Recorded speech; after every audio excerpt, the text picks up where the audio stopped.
They never tell you this part of the story.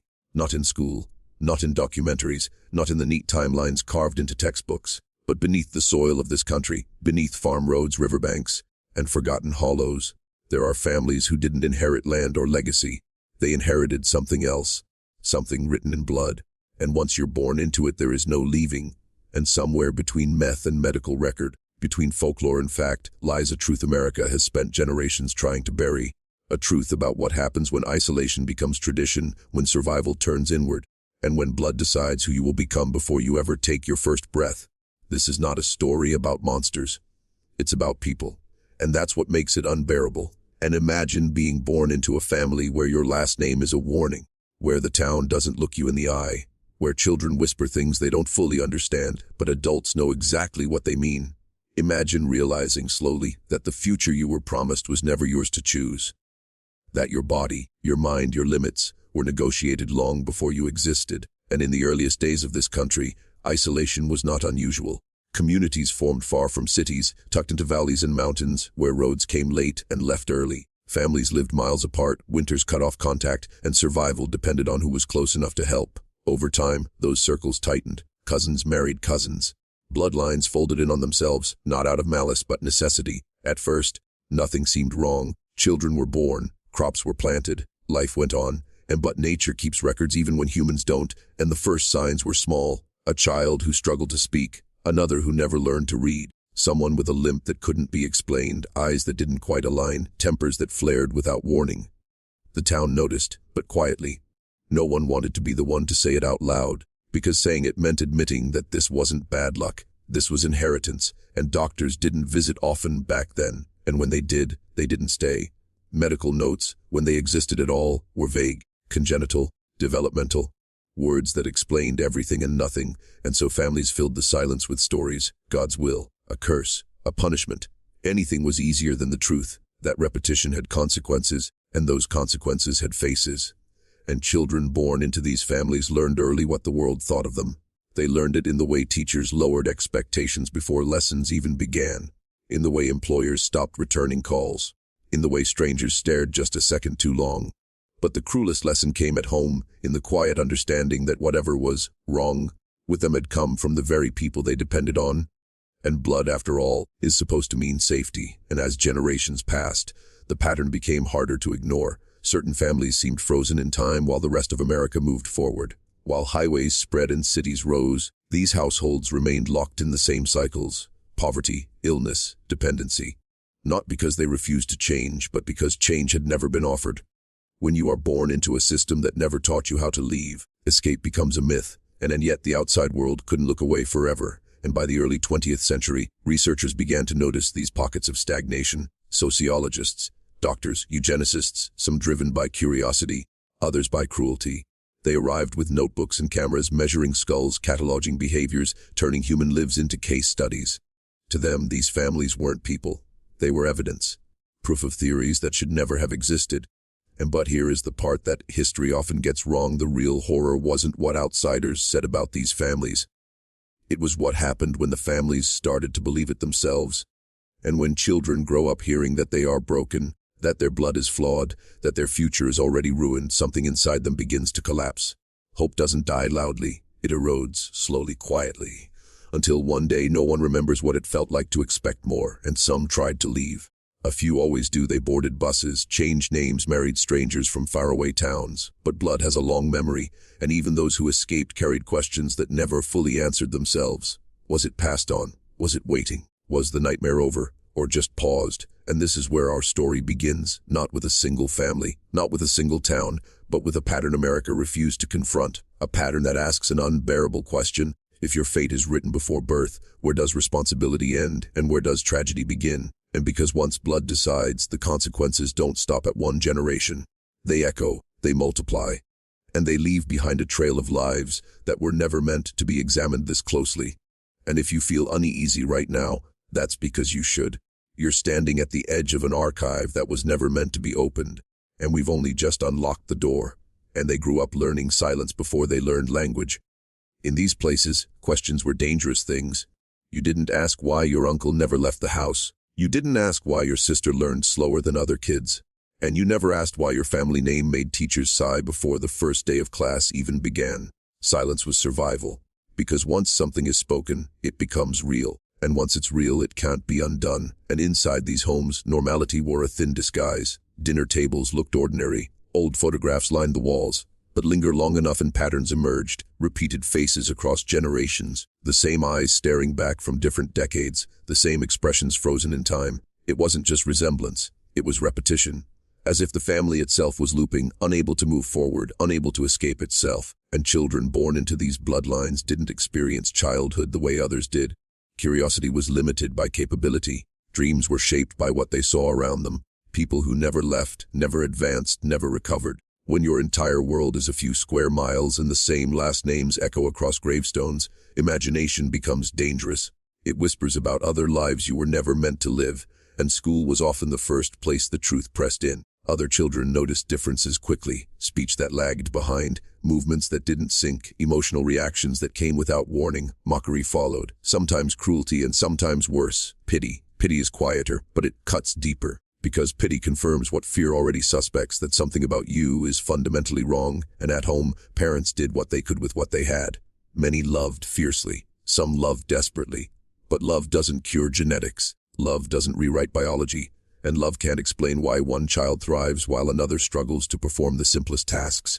Over time, frustration crept in, resentment, guilt. Parents blamed themselves or each other or God, anything to avoid the unbearable truth that the problem wasn't one mistake, but a pattern repeated too many times, and medical help was rare. Even when doctors were involved, explanations were often cold, clinical, stripped of humanity.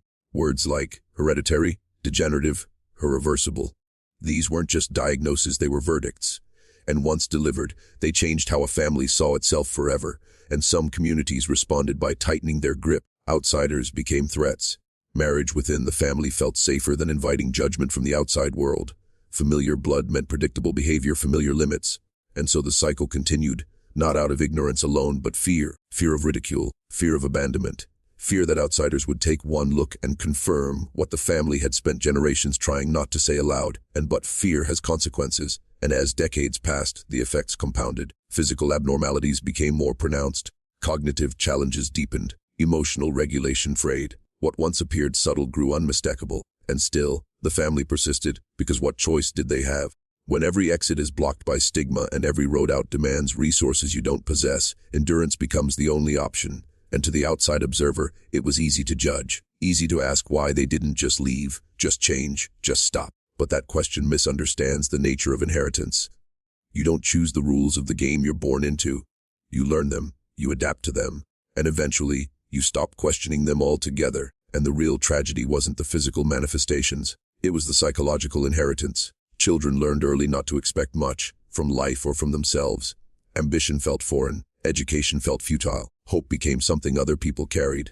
When the world constantly reinforces the idea that you are limited, you eventually internalize it.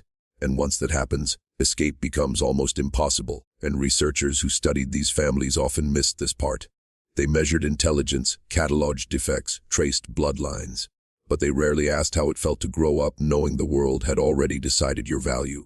They didn't record the quiet shame, the fear of passing something broken to your own children, the guilt of loving parents who had unknowingly trapped you in a cycle you couldn't break. And yet, some still tried, and there were moments, brief, fragile, when someone stepped outside the boundary. A marriage to a stranger, a move to a distant town, a child raised away from the family name.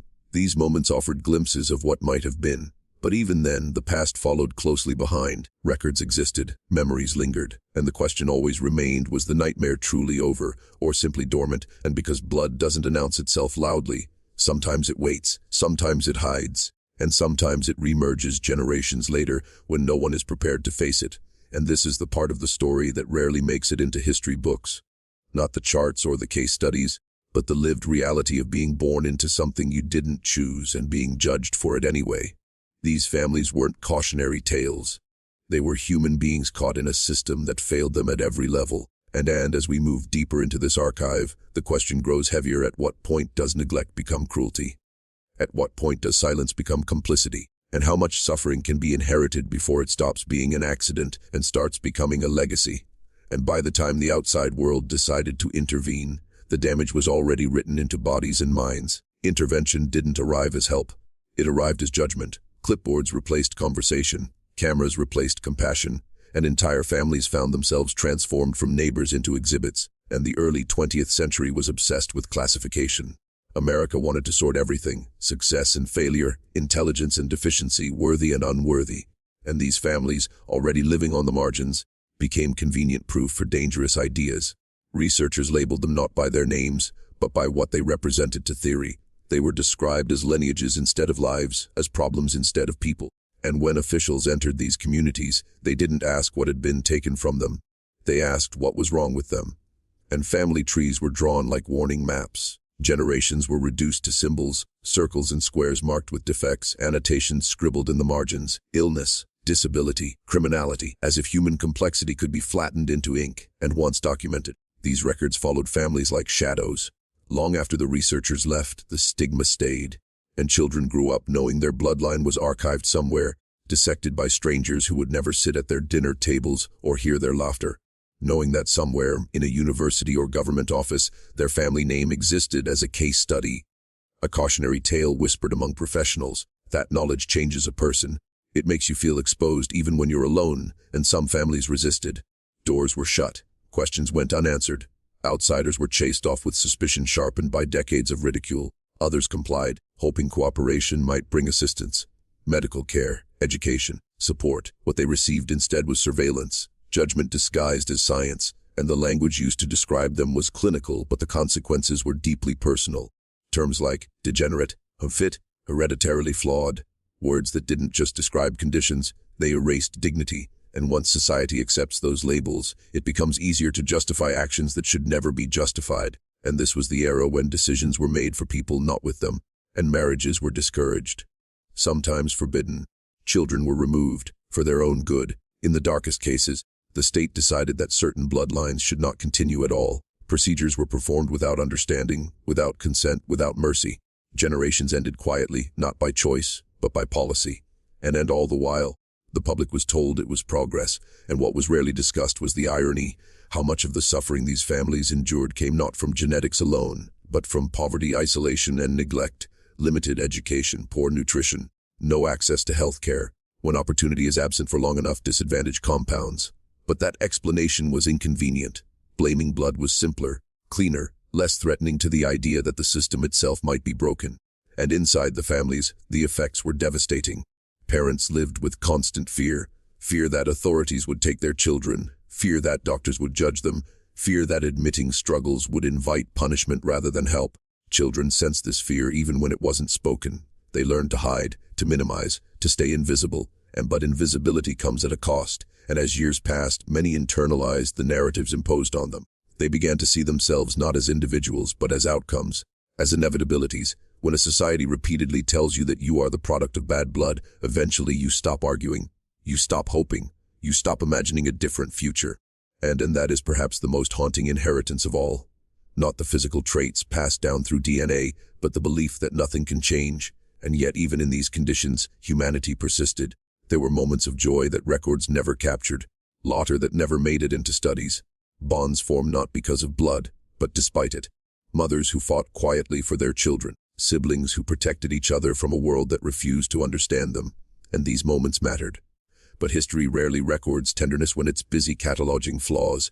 And as the decades rolled on, the language softened, but the attitudes lingered. Eugenics fell out of favor, but stigma does not disappear simply because it becomes unfashionable. Families carried the weight forward, into new generations, new towns, new attempts at normalcy. Some succeeded, others didn't, but none escaped unmarked. And because even when science changes its mind, memory doesn't, and the children of these bloodlines grew up with a strange dual awareness. On one hand, they were told the past was over, that modern medicine understood more, that society had moved on. On the other, they felt the lingering suspicion in classrooms, clinics, and courtrooms. They sensed it in how quickly assumptions were made, how easily patterns were projected onto them, and the archive never truly closed. It just stopped being talked about. And now, decades later, we stand at a distance that makes it easier to judge and harder to feel. It's tempting to look back and shake our heads, to say we would have done better, known better. But the uncomfortable truth is this: these families weren't destroyed by ignorance alone. They were shaped by a society eager to assign blame rather than responsibility. And the question we must ask isn't whether blood mattered. It's why blood was allowed to matter more than compassion. And because once a culture decides that some lives are warnings rather than stories, the nightmare doesn't end. It just finds new ways to repeat itself. And there is a moment in every inherited tragedy when someone begins to understand that what they're carrying is older than they are. It doesn't arrive all at once. It comes in fragments. A medical form that asks too many questions. A doctor who pauses just a little too long before speaking. A family story that doesn't quite add up. And then, slowly, the realization settles in: this isn't just about you. It never was. And for many born into these bloodlines, adolescence was the point where denial started to crack. Bodies changed in ways that felt unfamiliar, unpredictable. Emotions surged without warning. Learning gaps widened while peers moved ahead. And with maturity came a new, heavier fear. The fear of repetition. Of becoming the next link in a chain you never agreed to carry. And romantic relationships were often the first casualties. Love requires vulnerability, and vulnerability invites questions. Questions about family, about childhood, about health. For some, honesty felt too dangerous. For others, secrecy became unbearable. How do you explain that the people you love most are also the source of the thing you're terrified of passing on? And some chose solitude. Others rushed into relationships, hoping distance from the past would be enough. But blood has a way of resurfacing in moments when you least expect it. In pregnancy, in parenthood, in the mirror, when you start recognizing traits you swore you didn't inherit. And then there were the children. And parenthood brought joy, yes, but also dread. Every milestone became a test. Every delay a warning. Parents watched their children closely, sometimes too closely, searching for signs. A stutter, a struggle, a difference. Love became entangled with surveillance, and innocence was never fully allowed to exist. And the cruel irony was that many of these parents were exceptional caregivers. They had learned, through generations of struggle, how to be patient, protective, deeply attentive. But no amount of devotion could silence the question that haunted them late at night: did I do this? And that question corrodes from the inside. And family gatherings became complicated rituals. There was love, but also comparison. Quiet assessments passed between relatives. Who turned out better? Who struggled more? Who shouldn't have had kids? No one said these things out loud. They didn't need to. The hierarchy was understood. And yet, within these same families, there was loyalty unlike anything outsiders could comprehend. When the world labels you defective, family becomes shelter. Even when that shelter is flawed. Even when it leaks. Turning away from it feels like betrayal, not just of people but of history itself. And some tried to confront the past directly. They searched archives, requested records, read the words strangers had written about their ancestors decades earlier. Many regretted it. Seeing your bloodline reduced to footnotes and conclusions is a particular kind of violation. It feels like discovering a stranger has been narrating your life without permission, and others refuse to look. They believed that naming the past would give it power. That silence, however fragile, was safer than truth. But silence has a cost. It leaves each generation to rediscover the same fears alone. And as modern genetics advanced, new explanations emerged. Tests, probabilities, risk assessments. Science offered clarity, but clarity isn't always comfort. Knowing the odds doesn't erase the weight of choice. It sharpens it. Because now the question isn't just what happened before you, but what you will allow to happen next. And some made decisions that fractured families. Choosing not to have children, choosing to adopt, choosing to end a pregnancy. These choices were deeply personal, but rarely private. Judgment came from all sides, from relatives who saw it as rejection, from outsiders who saw it as confirmation. And no matter what they chose, the burden remained. And what history rarely acknowledges is how exhausting it is to live as a question mark. To feel like your existence requires justification. To wonder whether you are evidence of resilience or proof of failure. When society frames your life as a lesson, it becomes difficult to simply live it. And still, life went on. People aged, loved, lost, buried their parents, raised their children. The nightmare didn't look dramatic most days. It looked ordinary, quiet, routine, which is perhaps the most disturbing part of all. And because horror doesn't always announce itself, sometimes it settles into the background and waits. And as time distanced the present from the past, a strange thing happened. The stories became diluted, sanitized, turned into curiosities. Those families, that time, as if the consequences had ended, as if inheritance respects timelines, but trauma doesn't expire. It adapts, and the descendants of these bloodlines carry something intangible, an alertness, a caution, a sensitivity to judgment. Even when the physical markers fade, the psychological imprint remains, a sense that something could go wrong at any moment. That safety is conditional. That belonging can be revoked. And this is where the nightmare deepens, because by now, the question is no longer just about genetics. It's about identity, about whether a person can ever truly separate themselves from the story they were born into, and whether knowing the truth sets you free or binds you more tightly to it. And by the fifth generation, the story stopped being something that happened long ago and became something that lived in the present tense. It was no longer just grandparents and great-grandparents who carried the marks. It was people still breathing, still hoping, still trying to build ordinary lives on foundations that were never meant to hold that much weight. And this was the point where the nightmare turned inward. And for many descendants, the fear was no longer about what others thought. It was about what they thought of themselves. When you grow up hearing fragments, half-truths, warnings, jokes that land too close to home, you begin to monitor your own behavior. You question your reactions, your intelligence, your emotions. You wonder whether your anger is justified or inherited, whether your sadness is situational or inevitable, and self-doubt becomes second nature. And some learned to overperform, to prove they were different. They chased education, stability, distance. They became hyper-aware of how they spoke, how they presented themselves, how they were perceived. Every success felt fragile, like it could be revoked if someone dug deep enough into the past. Achievement didn't bring peace. It brought anxiety, the fear of being exposed as an exception that shouldn't exist. And others went the opposite direction.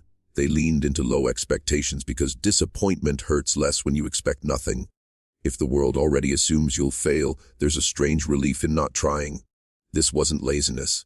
It was self-protection, a way to avoid confirming the worst fears by never testing them, and mental health struggles ran quietly through these families. Depression, anxiety, substance abuse, not because of genetics alone, but because living under constant suspicion erodes the mind.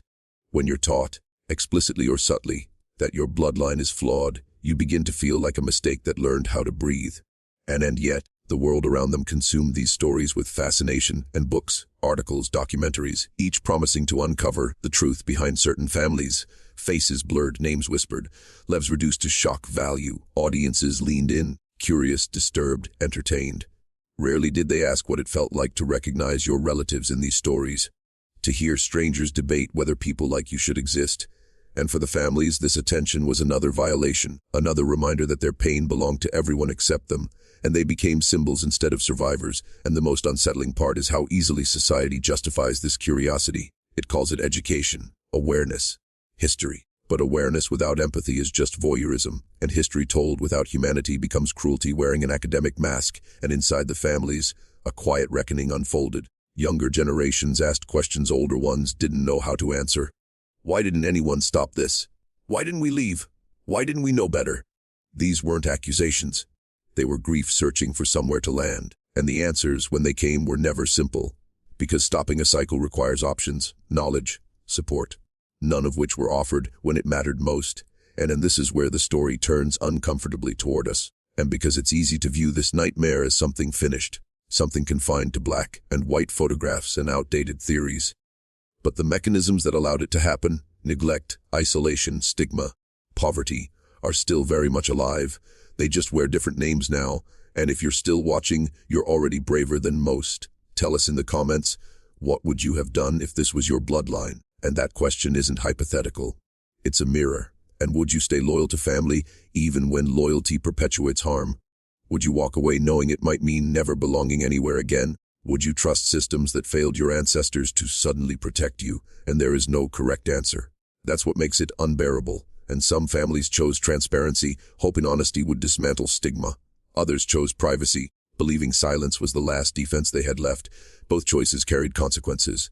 Exposure invited judgment. Silence invited misunderstanding. Either way, the burden stayed with those least responsible for creating it. And as the years moved forward, the visible signs softened. Intermarriage with wider populations diluted certain traits.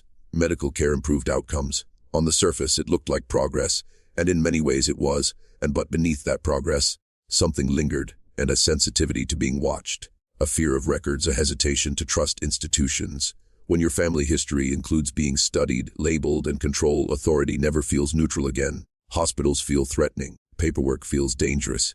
Even well-meaning questions can sound like interrogation, and this is the legacy no one measures. And the truth is, these families didn't just inherit biological risks. They inherited a relationship with power, one defined by mistrust. And mistrust, passed down long enough, becomes instinct. And by this point in the story, the nightmare is no longer confined to one family or one region. It becomes a question about America itself, about who gets compassion and who gets classified, about whose suffering becomes policy and whose is dismissed as personal failure. And because the moment we decide some lives exist primarily as warnings, we cross a line that's very hard to uncross, and in what waits on the other side of that line isn't understanding, and it's repetition. And by the sixth generation, the nightmare had learned how to disguise itself. It no longer announced its presence through obvious signs or whispered legends. It blended in, it wore normal clothes, it held jobs, it smiled for photographs, and that made it harder to confront, because what you can't clearly see is easier to deny. And this was the generation raised on the promise that the past was finished, and they were told science had advanced, that mistakes had been corrected, that society had matured. They were told they were freed, and in many ways they were, but freedom built on unexamined history is fragile. It cracks under pressure, and pressure always comes, and these descendants often grew up far from the places where the story began. New towns, new states, new last names. But distance doesn't erase inheritance. It only changes how it shows itself. The old fears surfaced in subtler ways, in hypervigilance, in an obsessive need for control, in the terror of medical results, in the way silence filled rooms whenever family history came up, and they sensed something was missing from the narrative they'd been given. Family trees with gaps, stories that skipped entire decades, relatives no one talked about, absences that felt deliberate, and eventually curiosity crept in, not the reckless curiosity of outsiders, but the careful, trembling curiosity of someone afraid of what they might find. And when they asked, answers came wrapped in caution. It's complicated. It was a different time. You don't need to worry about that. But the more they were told not to worry, the more they did. Because you don't hide things that don't matter. And some went looking anyway, and they discovered records that felt unreal, clinical language describing people they recognized from old photographs, assessments that stripped ancestors of voice and agency, decisions made without consent, without understanding, without remorse. And reading those documents felt like standing in a courtroom where the verdict had already been delivered, against people who never had a chance to speak. And the anger that followed was quiet but consuming, and anger at institutions that never apologized, anger at a society that learned the wrong lessons, anger at family members who stayed silent not out of cruelty but fear, and beneath it all, anger at the cruel randomness of inheritance itself. And because even now the question lingered, what if it happens again? And modern genetics offered probabilities, not guarantees, risk factors, not destinies. But when your family history has been treated like a warning label, probabilities feel heavier, every decision becomes loaded. Who to love, whether to have children, whether to dig deeper or let the past remain buried, and some chose to confront it head-on. Therapy, research, conversations that generations before them never had. These were acts of rebellion, naming what had been unnamed, acknowledging pain that had been minimized. It was slow work, painful work, but it mattered, and others chose distance, emotional distance. They compartmentalized. The past stayed in a locked room, visited only when absolutely necessary. They built lives defined by what they were moving toward, not what they came from. This wasn't denial, it was survival. And then still, the world continued to consume stories like theirs, and true crime blurred into social commentary. Human suffering became content. Algorithms rewarded shock, not context. Viewers learned just enough to feel disturbed, but not enough to feel responsible. The descendants watched their history circulate online, detached from reality, stripped of nuance. And they understood something important. Telling the story doesn't automatically honor it, and how a story is told matters. And because when trauma is framed as spectacle, it invites distance instead of reflection. It allows audiences to say, how terrible, without asking, how did we allow this? Or worse, could this happen again? And the uncomfortable answer is yes, and not in the same form, not with the same language. But the ingredients remain: isolation, poverty, stigma, systems that prioritize efficiency over empathy, a culture quick to label and slow to listen. These forces don't disappear, they evolve, and the nightmare survives by adapting. And by this point, what began as a story about blood had become a story about power, about who decides which lives are worth investing in, about whose suffering is treated as preventable and whose is treated as inevitable, and about how easily society confuses explanation with excuse. And the descendants understood something their ancestors never had the luxury to articulate, that the greatest damage wasn't biological, it was moral. A failure of care, a failure of imagination, a failure to see people as more than outcomes. And yet, there was something else too, in resilience, and not the romantic kind, not the inspirational slogans, but the quiet, stubborn resilience of people who continue to live love and hope despite carrying a history that tried to define them. They built families of choice, communities rooted in understanding rather than blood. They refused to let their existence serve as a warning without also serving as a challenge, and a challenge to do better. And because the nightmare only truly ends when a society stops asking what's wrong with people and starts asking what was done to them. And then that brings us to the final layer of this archive, the part that doesn't belong to the past, but to the present, and to the choices still being made. And the final truth is the hardest one to face because it doesn't live in the past, it lives here, now, in the way we choose to remember or forget. And when people ask how this could have happened, they often look for a single villain, a cruel parent, a backward community, a bad idea taken too far. But nightmares like this don't survive on a single cause. They survive on permission, on silence, on the slow, collective decision to look away because looking closer would demand responsibility, and blood was never the real culprit. It was the excuse. And what truly shaped these lives was abandonment disguised as inevitability. Generations left without resources, education, healthcare, or advocacy, then blamed for the predictable outcomes of that neglect. When society refuses to intervene with compassion, it intervenes later with judgment, and judgment always arrives too late to help. And this is the layer of the story we avoid because it implicates everyone, and the descendants of these families don't ask for pity. They ask for accuracy, for context, for the recognition that no child is born carrying guilt, only circumstance. They ask that their ancestors be remembered not as cautionary tales, but as people navigating impossible conditions with limited choices. And because when we reduce human lives to warnings, we strip them of dignity twice, once in life and again in memory. And the archive we've been walking through was never meant to stay sealed forever. It was meant to teach something deeper than shock, something heavier than curiosity. It asks us to question how easily we accept narratives that make suffering feel natural, unavoidable, or deserved. And then it asks something even more uncomfortable, whether we are still doing it. And today we have better language, better science, better tools, but we also have new ways of distancing ourselves. We scroll past hardship, we label it, we move on, we tell ourselves it's complicated, that it's not our place, that the system knows best. These are the same justifications rewritten, and the nightmare doesn't need ignorance to survive. It only needs indifference. And if there is any redemption in this story, it lives in those who refuse to let blood be the final word, in parents who chose to break cycles at great personal cost, in individuals who demanded to be seen as more than their history, in communities that replaced isolation with connection, secrecy with dialogue, shame with care. And ending an inherited tragedy doesn't look dramatic. It looks like uncomfortable conversations, like sustained support, like policies rooted in empathy rather than efficiency, like remembering that biology explains risk, but it never explains worth. And the most dangerous lie we tell ourselves is that this was inevitable, and it wasn't, and then it isn't. And every generation inherits more than DNA. It inherits choices made before it, and the opportunity to make different ones. The people born into this nightmare didn't get to choose their beginning, but the rest of us get to choose how the story is told, and whether it ends here. And because once blood decides, it may shape the start of a life, but only we decide what kind of world that life is born into.